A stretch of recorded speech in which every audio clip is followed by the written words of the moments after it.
Assalamualaikum warahmatullahi wabarakatuh. Saya Amelia Waris Fidela dengan NPM 2308260043.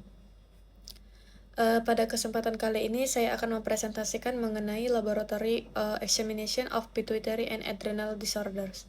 Pemeriksaan laboratorium ini bertujuan untuk menilai fungsi hormon hipofisis dan adrenal, serta membantu menentukan jenis gangguan yang terjadi.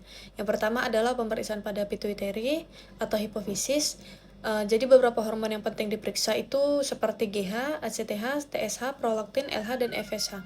Untuk growth hormone kita dapat menentukan menggunakan pemeriksaan IGF-1. IGF-1 yang rendah dapat mengarah ke defisiensi growth hormone, sedangkan peningkatan IGF-1 dapat ditemukan pada akromegali.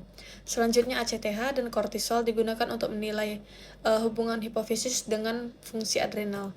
TSH dan FT4 digunakan untuk mengevaluasi fungsi tiroid, terutama bila dicurigai gangguan yang berasal dari hipofisis.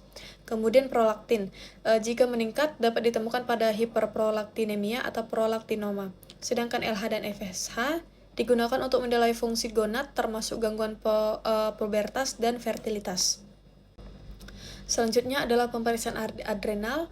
Pemeriksaan utama yang pertama adalah kortisol. Jika kortisolnya rendah, kita bisa mempertimbangkan insufisiensi adrenal, sedangkan jika kortisolnya yang tinggi, dapat mengarah ke Cushing syndrome. Kemudian ACTH membantu membedakan apakah gangguan adrenal bersifat primer atau sekunder. Untuk aldosteron dan renin, misalnya aldosteron yang meningkat disertai renin yang rendah dapat mengarah ke hiperaldosteronisme primer.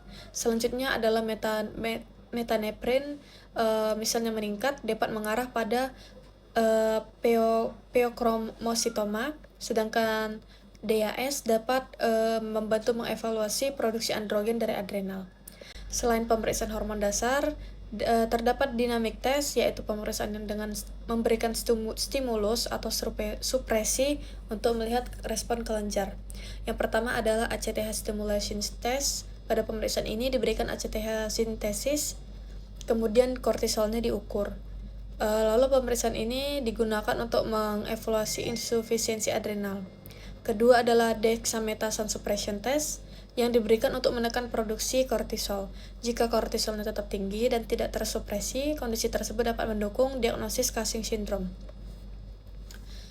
Untuk prinsip interpretasinya adalah hormon, lalu merujuk ke pemeriksaan, lalu kita lihat interpretasinya, lalu diagnosis. Jadi hasil laboratorium tidak boleh dilihat sendiri, tetapi harus dikaitkan dengan gejala klinis, pemeriksaan fisik, dan pemeriksaan penunjang lainnya. Jadi secara sederhana, pemeriksaan pituitary berfokus pada growth hormone, ECTH, TSH, prolaktin, LH, dan FSH. Sedangkan pemeriksaan adrenal terutama meliputi kortisol, ACTH, aldosteron, renin, metaneprin, dan DAS.